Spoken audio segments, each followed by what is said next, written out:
За, backtesting session. Энэ бол backtesting session. Өнөөдөр бол энэ backtesting цагаар бол 2025 оны 5 сарын 27 гэвч өнөө хэрэгтэй. Өнөөдөр бол 2025 оны 12 сарын 25-ны өдөр.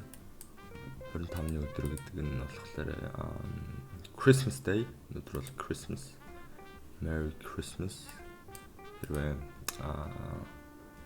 Christian хүмүүс үзэж явах юм бол Merry Christmas. За, тэгэхээр backtesting session та. Энэ бол би бол цагааг үлгцэн айлд юм. 28 цагаас шөнийн тэгдэг цаг. Asia session маань ингээд дуусч байна. Asia session маань дуусахад бол бид нар тийм сонирхолтой дүр зургийг үлдээд дууссан тийм. Энэ юм том тренд лайн юусан. Uptrend юм уу юу юм мэдгүй. Ямар ч гэсэн тренд.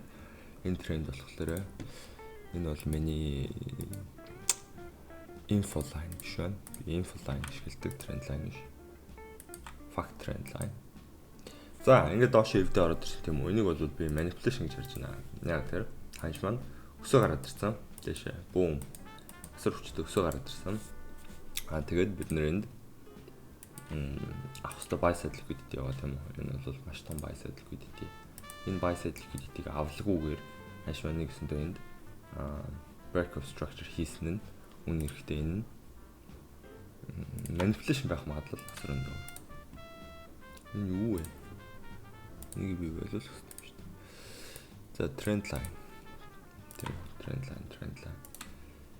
Trend line-ийнхаа manipulation гэдэг нь хэлээд тэгээд бид нарт энд авах ёстой маш том buy side liquidity байна. За тэгэхээр арилжаан дээр хүмүүсээ анхаарах ёстой зүйл байна.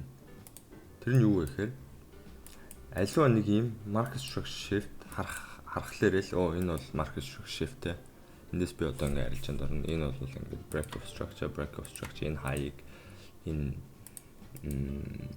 лов өвдсөн. Тэнгүүт энэ лов маань одоо юу гэдэг чинь те market structure shift. Эндээс одоо бид нэр short арилжаанд орно гэдэг ч юм уу те буцаад ханшиг буцаад ирэнгүүт. За тэгэхээр энэ үнийн хэрэгтэй бид нарт авах ёстой deliver хийх ёстой buy side liquidity энд байгаа. Энэ ойролцоо ирээд бүр 3 ч удаа ингээд 2 удаа дараа нэрсэн байна тийм үү. Тэгэхээр энэ бол ерөнхийдөө энэ хаяг өнөөдөртөө авна гэж харж болох нэ. Тэр иймэрхүү амар цэвэрхэн топ хай одоо юу гэдэг нь те тренд лайн ап тренд иймэрхүүнээс хүмүүсээ боломжтой авах хэрэгтэй. Эдгээр бол ер нь ихвчлэн ихэнх тохиолдолд эдгээр бол trap байдаг, өрх байдаг, занг байдаг. Ойлгож байна уу? Тэр учраас иймэрхүү зүйлстэй иймэрхүү чи ялангуяа иймэрхүү зүйл арилждаг бол чи ICT-г арилждаггүй ч байсан байж болно. Гэхдээ чи иймэрхүү тренд лайн иймэрхүү арилждаг бол асар боломжтой авах хэрэгтэй. За бид нарт авах ёстой sell side liquidity энд байна тийм үү? Ханш яагаад одоо энд ингэж ирчээд бид нар одоо ингэж sell side liquidity нүдэнд харагдах buy side болон sell side liquidity-г тэмдэглэж чинь тийм үү? Энэ бол манай үндсэн том price leg гэсэн үг. Энэ price leg-т бид нэр ач холбогдлоо өгнө. Энэ дотор одоо арилжаа өгч байгаа л гэсэн үг шүү дээ. Энд ч юусэн айл нэг тал руу задарч гараагүй. Тийм учраас хэдүүлээ нэг зүйлийг анхаарах хэрэгтэй. Тэр нь юу вэ гэхээр ханш маань энэ ловыг хийчээд энэ sell side liquidity-г ингээд хийчээд эндээсээ дээшээ энэ ханшийг авах гад чадсангүй тийм үү? Нэг удаа авах гэж чадсангүй. Нэг удаа биш бүр 2 удаа авах гэж чадаагүй тийм үү? Байн. Энэ previous day хай авах гэж чадсангүй. Тэгээ буцаа явж гин тийм үү? Энийг юу гэлдэг чинь тэгэхээр үндсэндээ эндээс одоо нэг тодорхой доржин ч юм уу те банк санхүүгийн байгууллага институт маань эндээс ханшиг дээш buy side deliver хийх гэсэн чинь чадсангүй. Энэ юу гэсэн үг вэ гэхээр энэ нь бензин дууссан гэсэн үг. Тодорхой хэмжээнд бензин дууссан. Одоо ийшээ те дахиж ийшээ зарах гад одоо үргэлжлүүлж авах гад тэнгүүд тэр банк санхүүгийн байгууллагт маань тодорхой хэмжээний ашиггүй болсон байж болно. Альсгүй бол хангалттай хэмжээний liquidity байхгүй гэж болно те.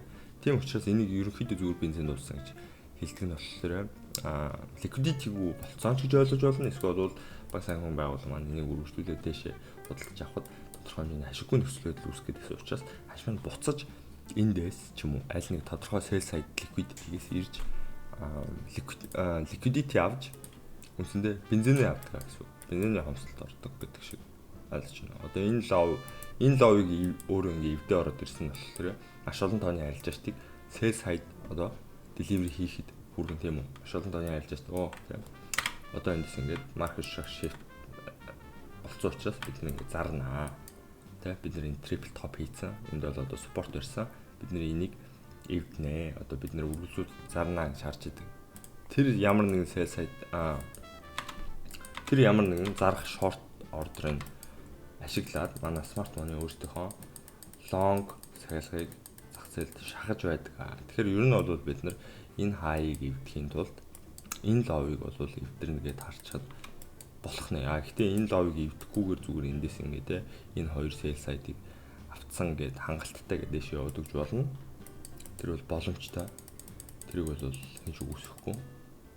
Гэхдээ бид нар бол том зургаар харж байгаа тийм үү. Гэхдээ бид нар арилжахтаа болохоор маш баасаад 1 минутын дээр арилждаг тийм үү. Одоо энэ бидний авч болох minor buy side liquidity юм даа тийм үү. Энэ buy side-ыг авчаад үргэлжлүүлээд доош явах ч үгүй. Ер нь бол энэ manipulation гэдэг зүйл том цаг дээр бага цаг дээр хаасаа үйл явж идэг гэж ойлгож байна. За энэ minor buy side-ыг авсан тийм үү. Авахтаа of course fair value gap-тай маш том fair value gap-ыг үүсгээд авсан. Тэгэхээр энэ бол маш чухал fair value gap тийм үү. Fair value gap-ийн бичлэгийг үзсэн бол fair value gap маань өөрөө ямар нэгэн structure-ыг дээшээ эвдэж гараад тэгээд ямар нэгэн тодорхой цагт форм хийж явах юм бол энэ бол хүчтэй fair value gap гэж үзэж болно тийм үү. Одоо бол яг хуу нэг тийм амар чухал цаг биш. Шөнийн 1 цаг 16 минутанд хийж байна. Энэ нь бол ерөнхийдөө Лондон биш ээ. Тийм Лондон эхлэх гээд 1:30-аас Лондон 1:30-аас 2:30 хүртэл нэг Лондон kill zone-ы эхлэх range гэж байдаг. Би ихтэй тэрийг яагаад тийм амар чухал гэдгийг бол яг үнэнээ хэлэхэд бол мэдэхгүй. ICT-л тэгж хэлсэн.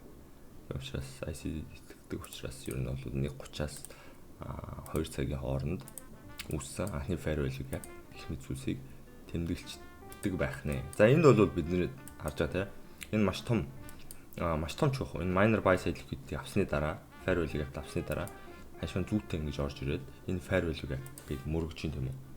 Энэ том fair value gap чинь бас чухал fair value gap. Яг гэвэл энэ бол 23 цаг 41 минутанд хийгдсэн энэ том structure-ыг эвдсэн institutional candle маш том fair value gap харж байгаа бох. Энэ ловыг эвдсэн учраас энэ бол чухал fair value gap байх нэ. Тэгэхээр бид хэдүүлээ яг бичлэгэн дээр үзсэнчлэн иймэрхүү чухал structure эвдэж байгаа fair value gap-ыг тэмдэглэх хэрэгтэй. За энэ fair value gap-ын дээр хаагдсан боловч буцаад хөрх эсрүүцэл аваад орж ирж байна. Тэгээд бүр доош ингээд ороод ирлээ.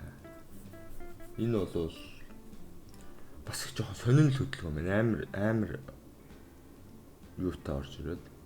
Гэхдээ яг бид нар бол sales delivery хийнэ гэж үзэж байгаа тийм үү. Энэ бол яг manipulation одоо ингээд энэ үндсэндээ явчихж байгаа гэж харж болно.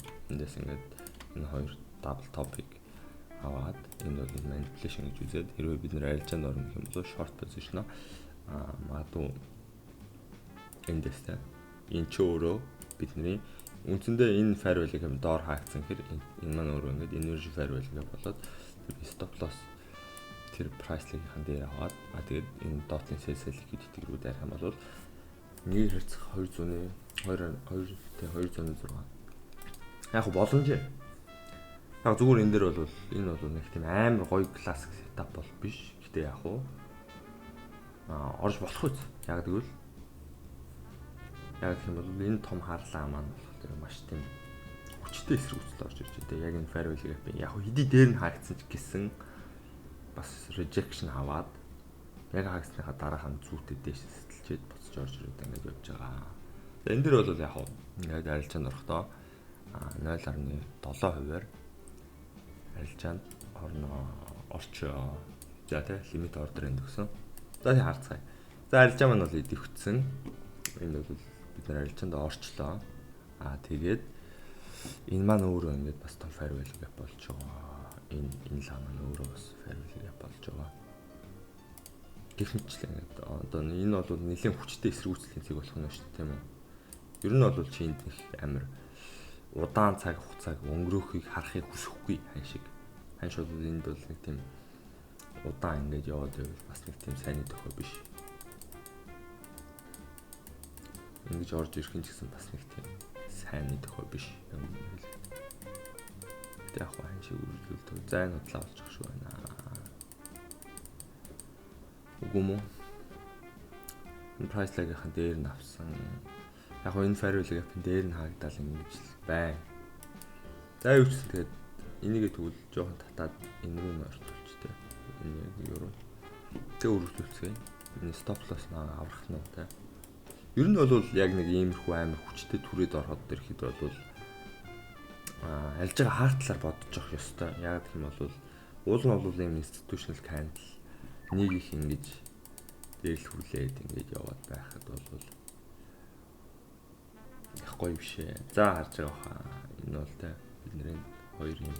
Ингээд энэ institutional candle маань нээр ингээд альж байгааг яваад хахаар бас их жоохон онцгүй. За эцгүй энэ бол арилжаанд одоо алдах гэдэг бол магадгүй сайн зүйл. Хэрвээ сайн зүйл гэж харж чадах юм бол энэ юу вэ? Энэ ямар амар тийм сонин хөдөлгөөн. Би өстой ийм цэвэрхнийг амьдралд авахудаа л баг харж байна. Бат. Арай цэвэрхэн нэг ийм сонио. Энэ ч юу гэдүүлээ? Бол флагч лөө. Яг энэ иргэмгүүд нь яг гол нь энэ лаан хүртэл жижигсэж юм. Лааны хүртэл их биеийн жижигсээд тэгсэн доошоо ингэж гарснаа. Мадуу дэш явах бах та. Яг гэх юм бол бид нэр энд хөстой buy side liquidity байгаа тийм. Buy side liquidity гэдэг нь double top pattern.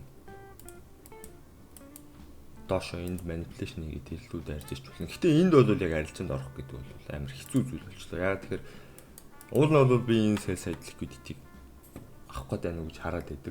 Тэгсэн чи юм сонь юм явуулчлаа. Хажмаа. Тэгж бол болно. Тэр ийшээ явж явах шиг байна. Хараа одоо энд маш том fair value. Энэ үндсэндээ өөр амар том manipulation л дээ. Яг тэр ийм паттерн үүсгэж чад шууд доошоо задарч штэ. Тэнгүүд эндээс арилж штэ. Өө за энэ доошоо явуулчлаа те. Бид нэр энэ double top паттерн байгаа. Тийм учраас тэгээ бид нар одоо цаана энэ ловр гэдэг ч юм уу. Тэгж арилж идэх төөрөдүүл. Гэтэ яг үнэн хэрэгтэй энэ бол тэр энэ fair value gap-ыг харахад бол эндээс бол belong арилжаанд орохгүй гэдэг орсон бол яах байсан бэ гэдгийг хэдүүлээ харцгаая. За энэс жоохон дэше хараад нэг харцах нэг гээд орох юм бол яах байсан бэ? Ер нь бол энийг бол бараг 100% авах.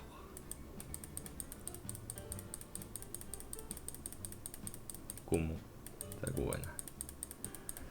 байна. Гүс юм байна. За. Алжинд орсон биш. Тийм үст. Гэтэ бид нарт энд авах хэвээр бас авч болох гоё buy side гэдэг юм. Ер нь бол энэ ямар амар тийм choppy өдрөө бай.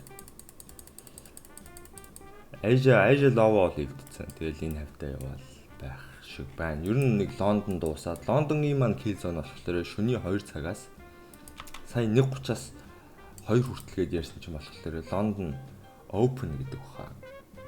Тэгээ яг үндсэн Лондон kill zone болохоор шөнийн 2 цагаас үрийн 5 цаг хүртэл. 2-оос 5 шүү. Монголчуудаа. Тэгээд энийг яг Asia session шиг ингэ тэмдэглэж чинь. Энэ London high, London low гэдэг. Гэтэ би энийг бол нэг их ашигладаггүй. Яагаад гэвэл ер нь бол миний арилжааны юу бол биш. Чинь гэсэн юм биш. Session юм. Арилжааны өдөр бол ер нь дуусчдаг. Юу ягаал 2 хэд вэ? 4-5 гэл дуусчдаг. Тэгэхээр би нэг яг нэг энэс хошоо арилжахыг дэмждэггүй. Арилцсан байсан ч нэг хөөе. Тэгсэн чинь бид нар энд хараа авах ёстой buy side liquidity байгаа. Биш sell side liquidity байгаа. Тэ амар ойрхон ирснэ. Буцаа явуулчлаа тийм үү? Энэ юу гэсэн үг вэ? Энэ бол цэвэр manipulation болох гэж байгааг бас нэг хэлбэр шүү. Яагаад тэгэхээр бид нар одоо ингээ харах юм бол нэг бяцхан цаг дээр ингээд хэдий ийм муухай хөдөлгөөнтэй ч гэсэн бид нар sell side delivery хийж юм уу? Break of structure. Доошоо тийм үү? Ингээд энэ доошоо break of structure, in break of structure. Low, high, high, low, high, low. Гэтэл энэ sell side-ийг аваагүй ээжээж дээш явахыг зүрхэлж чинь тийм үү? Энэ бол manipulation үүсэх магадaltaй. Эндээс яг гоё. Энэ бол үнэхээр гоё харагдаж байна. Энэ бол миний гайхалтай хэвээр. Manipulation өгчөөч. Manipulation өгөөд уулны энэ ингээд эвдэж орж ирчих ингээд явсан бол гоё. Тэгвэл юм шиг л байна. Тэгэхэд юм уу? За дээш өрөдрөө.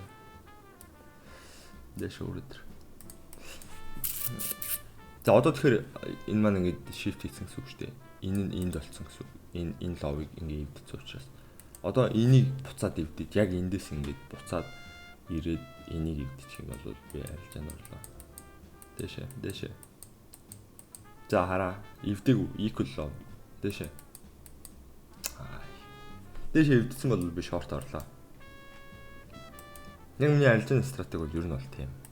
Энийг эвдэг үжиж sell delivery хийж дуусаагүй үжиж дэшээ. Гэтэ хараа энэ яг ингээ харах юм бол бид нарт энэ авах хэвээр маш том buy side liquidity ингээ үүсэж байгаа байхгүй солонгос шиг харж байна. Тэгэхээр ер нь бол ийшээ одоо туутахгүй дайрна. Магадгүй үргэлжлүүлж доошоо явж байгаад 9:30 8:30 эдэргээд юм маань эхлэхээр Лондон дайрах гэж магадгүй. Ямар ч үсэн ийшээ бол дайна. Өнөөдөр бол энэ хаяг авах хэвээр. Арай л хитрхи юм үлдээж байна. За одоо яг хуу эндээс бид нэр market structure shift харах юм бол тэр бол market structure shift байх боломжтой. Яг тэгвэл бид нэр sell side delivery хийцээ. Энэ sell side-ийг авснаар эндээс маш олон тооны арилж шít. Тэр breakout арилж шít маань эндээс short захиалга өгж байгаа. Тэр liquidity-г ашиглаад market маань энэ buy side liquidity рүүгээ довтлох боломжтой болж байгаа гэсэн. Тэгэхээр эндээс бол market structure shift орж ирэх юм бол бид нэр тэрийг market structure shift мөн гэж харах боломжтой болох нэ. За хараа. Энд бол ингээд low байсан. Тэгээд энэ маань бол ингээд эвдчихэд үүсэлж эвдээ. Энэний дээр харагдах юм бол бид нэг market structure shift. Энийг яг market structure shift гэж тэмдэглэчий. Үгүй шийж болно. Гэхдээ яг энэ бол market structure shift байх арай өндөр магадaltaй. Би нэг бол manipulation гэж харахгүй. Яг тэгэхээр доошоо бид нэр sell delivery хийчихсэн учраас тийм ээ. За ингээд ханшман үргэлжлүүлээд дэше явж байна. Эндээс бол дэше явах байхаа. Энэ нөгөө амар fair value gap чинь. Эндээс reaction авах нь. Авсангүй дэше явлаа. За бүр дэше явал өгчдөг юм байна. За зэн хаяг авч яа. Хүмүүсээ миний ярьж байгаа зүйлийг ойлгож байна уу? Энэ sell side liquidity-г авлаа. Тэгээд хэдэн минутын дотор. За 5:44-өөс 6:35 50 минутын дотор. Цаг үрэх хугацааны дотор. Энэ бүх price action. Энэ одоо хэдэн жил үргэлжилсэн price action. Өдрийн 2 дахь өдрийн 2 цагаас ингээ баг 3 дахь өдрийн 5 цаг хүртэл үргэлжилсэн. Ийм price action. Энийг 40 минутын дотор 50 минутын дотор биелсэндээ энийг ингээ авч чадахгүй байна. Яг авч чадахгүй ингээ буцаа явж байгаа шалтгаан гэвэл энд ханш маань энд авах ёстой sell liquidity байсан. Энэ sell liquidity авч иж бензин аваад бид нар дэше давтлаа гэж ярьжсэн тийм үү. Тэгвэл яг авсны дараа энэ sell liquidity авлаа. Авсныхаа дараа шууд юм амар. Ерөөсө орох боломж ч өгөхгүй юу ч өгөхгүйгээр ингээ ямар ч засвар хөдөлгөөн хийхгүйгээр энийг одоо ямар засвар хөдөлгөөн хийх тэндээс үү яаж орох вэ тийм үст. Ингээл бам. Тэгэхээр энэ бол одоо яг ханшиг уншиж бас нэг сурцсан байгаагийн хэлбэр гэж бас хэлж болох хаа. Би бол өөрийгөө одоо энд бол цаашаач магтмаар байна. Яг энэ би нэг өмнө хараагүй шүү дээ энэ чинь backtesting session. Тэгээд энэ ингээд энэ зүйл бас яг бизнес дагуу болох. Энэ бол бас сонирхолтой зүйл. Гэтэ энэ ерөөс нэг тийм амар би нэг далдыг харж байгаа юм биш. Зүгээр л маркетинг яаж ажилдгийг хэдүүлээ амар энгийн түвшинд ойлгох хэрэгтэй байхгүй. Маркет маань ерөөсөө захиалга биелүүлэх үндсэн ганц үүрэгтэй. Тэгээд банк санхүүгийн байгууллагын институт маань liquidity-г ашиглаж өөртөөхөө захиалгаа ариулах нэг ханшин дээр л өгөх зорилготой. Одоо тэ энэ sell side-ыг эвдчихэнгүүт эндээс гайхалтай market structure shift энэ бид нартэй market structure shift хийцээ. Одоо бол эндээс бүрстэ зараад өгнө, халаад өгнө те. Бид нарт ийм down trend байна. Тренд бол те дус хүртлээ бидний найз гэх шиг. Тэгээд эндээс доошоо эвдэр ороод ирэнгүүт нөгөө breakout арилждаг арилжаач чинь бол тэр breakout трейдерүүд эвдэрсэн эвдрэнгүүтлээ эндээс одоо зарна. Одоо те эндээс хэдлээ зарыг. Зарсан чинь тэр зарж байгаа бүх энэ ч одоо бүр хэдэн зуун мянган трейдер энэ дэр чинь өөрсдөө зарах захиалгыг leverage-ийн тулгаал өгж байгаа шүү дээ. Тэр бүх liquidity-г ашиглаад smart money маань өөрсдийнхөө захиалгуудыг ингээл field явуулчих жоохоо. Ийшээ гараад ирлээ. Энд гараад ирэнгүүт нь дахиад нөгөөдөл нь тэ зараа одоо ааш бол хангалттай өсчлөө. Ямар амар өсчөө. Одоо бол эндээс нэг жоохон унж орж ирэх хэвээр. Тэгэл зарав. Тэр ерөөс liquidity-г ашиглаад тэшээ бүүм. Ерөөсөө smart money бол тэм л үнцэн зорилготой. Manipulation гэдэг бол асар чухал зүйл хүмүүс. Яагаад гэх юм бол одоо нэгсэндээ жоохон муухайгаар хэлэх тэгэл худлаа ярьж төөрөгдүүлж байгаа л гэсэн. Бидний одоо энэ сурсан паттерн энэ янз бүрийн зүйлийг ашиглаад наад тэнгүүт чаа ингээ орчтیں۔ Одоо муухайгаар хэлэхэд гэдгийг мэддэг. Тэгээд ингээд иймэрхүү паттерн янз бүрийн зүйл үүсгэж хагаад нэг тал руу манипуляц хийчихэд манипуляц буюу одоо төөрөгдүүлчихэд тэгээд альжаанд дөнгөж оронгууд бай эсрэг тал руу. Та нар одоо яг мэдэндээ анх арилжааг ингээд сурчаал энэ янз бүрийн паттерн энэ channel хоолой хоёр талхаа хайдын шалтар молдор эднийг бүгдийг яг ингээд анх сурдаг тийм үү. Сурчаад арилжаанд орон гэмээс л яг нэг бидний эсрэг яваад байгаа юм шиг санагддаг. Өстө маркет миний эсрэг. Миний өстө ордер өгөхийг бараг хүлээж байгаа юм ингээл эсрэг яваад өглөө. Тэгэл тэ. Эсвэл бол нэг breakout trade ингээл хийгээ сурцсан байсан чинь яг эвдрээл за одоо эндээс орно. Одоо алах хэрэгтэй гэж ордог. Тэнгүүт яг эсрэг тал руу явж өгдөг тэ. Тэг яг гайхдаг ус энэ ч удлаа юм шүү. Яагаад ингэж байгаа юм бэ? Тэ. Тэгэхээр энэ зүйл бол ерөөсөө энэ арилжаа гэдэг зүйл бол энэ маркет маань өөрөө асар manipulated. Яг гэх юм бол тэнд маш олон тооны банк санхүүгийн байгууллагууд асар их мөнгөтэй хүмүүс өөрсдийнхөө тэднэрт бол мөнгө бол асуудал биш. Энэ хөдөлгөөнийг ингэж хийх бүр энэс ийшээ энэ хүртэл тэ 21700 хүртэл тэ явуулах чи ямар ч асуудал байхгүй. Гол нь тэр хүмүүс зүгээр л ашигтай захиалга өгөх liquidity л хэрэгтэй. Liquidity гэдэг нь өөрөөр бол retail арилжаа шүү дээ. Бидний тэ мөнгийг ашиглаад өөрсдийнхөө захиалгыг өгөх байна. Яг гэвэл чи хин нэг тэнд ямар нэг зүйл зарах гэж байвал эсрэг тал чинь чамд худалдаж авах хүн хэрэгтэй тийм үстэй. Тэгэл тэд нар худалдаж авахдаа бидний зарах захиалгыг бид нар зарахад тэдний худалдаж авах захиалга байнгын юу яждаг байна. Идвчжээд. Тийм учраас хэдүүлээ ханшиг уншиж сурах нь асар чухал байна. Энэ ханшиг уншиж сурах тэр боломж олцоо тэр бүх зүйл бол зөвхөн бактестнээс л юм. Би одоо энийг бактест хийгээгүйсэн бол би хэдэн зуун цагийн бактестийн те одоо туршлага хоригдлуулаагүй байсан болвол би энийг хэлж мэдэхгүй байхгүй. Ингээ эвдээ явчлаа. Эндээс би дээш энэ хайруу давтлаа гэдэг яаж мэдэхгүй тийм үстэй. Энэ бол цэвэр маркет уншиж бас нэг сурч байгаа нэг хэлбэр юм аа. Тийм учраас та бүхэн заавал бактест хийгээрэй. Тэгээ бактест хийж л яг энэ ханшиг ойлгох боломжтой шүү. Яагаад гэх юм бол одоо те энэ өнгөрсөнд хийсэн зүйл бол ирээдүйд давтагдаад явах байхгүй юу. Тийм учраас та бүхэн заавал бактест хийж өнгөрсөнд болсон энэ те бүх энэ price action-ыг ажиглаад өөрсдийнхөө захиалгыг өгж үзээд, орж үзээд, стратеги туршиж үзээд, тэгээ алдах үедээ алдаад тэгээ явсан дээрээ. Энэ бол demo trade хийх гэдэг бол хэцүү. Би одоо те бас ингэж ашиггүй арилжаач байж үтсэн. Тэгэхэд бол demo trade гэдэг юм цаанаас ингэж унтардаг байсан. Fuck лаа шүү дээ. Яах. Тэгэл нэг заа нэг хийгээд үзчих хүмүүс хийгээд юм чи заа нэг хийгээд үсгийг хий. Тэгээ нэг хоёр арилжаа хийчихэл тэгэл тэгээ ямар ч тэнд нэг сэтгэл хөдлөл ямар ч тийм байхгүй болохоор цаанаас залах үрээд байхгүй demo trade хийх гэдэг. Гэхдээ харин эсэргээрээ энэ бактест маань болохоор яг ийм бодит арилжаа хийж байгаа юм шиг амар гой капиталаа хамгаалаад капиталаа одоо ингээ өсгөөд би ингээд $100,000 аккаунтыг $190,000, $110,000 болгоцсон гэдгийг хараад ингээд урамшаад яваад ах сонирхолтой яваад байхгүй. Тийм учраас ахин дахиад хэлээ хүмүүсээ бактест хийгээрэй. Бактест хийх бол FX Replay платформ тэгээд checkout хэсэгт нь миний uppercut гэдэг кодыг хийгээд нийт хэдүүлээ